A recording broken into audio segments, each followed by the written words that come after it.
ചരണത്തെത്തിയപ്പം ഇങ്ങനെ ഒന്ന് ശരാ കഴിഞ്ഞു അങ്ങനെ ഒരു ആക്ഷൻ കണ്ട എന്താ സംഭവം? അതെന്താ സംഭവിച്ചാല് സരിഗമ പതിനിസ് മാഷ് പറഞ്ഞ മാതിരി തന്നെ സരിഗമ പതിനിസ് സന്നിധപ്പമായിരിസൊക്കെ വരണം. അപ്പൊ അത് എല്ലാരും ഉൾക്കൊള്ളോ എന്നുള്ള ആ ഒരു കൺഫ്യൂഷൻ ഉണ്ടായിരുന്നു. പ്രത്യേകിച്ച് ഇവിടെ ജഡ്ജ്മെന്റ് ഒക്കെ ഇങ്ങനെ കൈകൊട്ടുന്നൊക്കെ ഇതിന് കളിയൊക്കെയാണോ? Anyways I thoroughly enjoyed. നല്ല രസമായിരുന്നു ഷേജ ഇങ്ങനെ നിന്ന് പാടുമ്പോ. അത് രസിച്ചിട്ട് തന്നെ കൈമുട്ടിയതാ. Thank you sir. അതിനിടയ്ക്ക് എവിടെ ഒന്നുള്ള ആയിപ്പോയി അല്ലേ? കുഴപ്പമില്ല, ആർക്കും മനസ്സിലായില്ല. കലക്കി ഷേജ.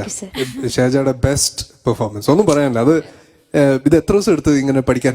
അത് പഠിക്കാൻ അത് ഇമ്പോസിഷൻ എഴുതിയിട്ടാണ് ഞാൻ പഠിച്ചത്. സത്യം. അതിനെക്കുറിച്ച് മാഷ് കൂടുതൽ സംസാരിക്കുന്നതായിരിക്കും. ഇമ്പോസിഷൻ ഒക്കെ മൂപ്പർ ഡിപ്പാർട്ട്മെന്റ് ആണ്, എന്റെ അല്ല. അപ്പോ എന്തായാലും എനിക്കിപ്പോ എന്താ പറയണ്ടെന്ന് അറിയില്ല. ഞാൻ അവസാനം കൈയടിച്ചു.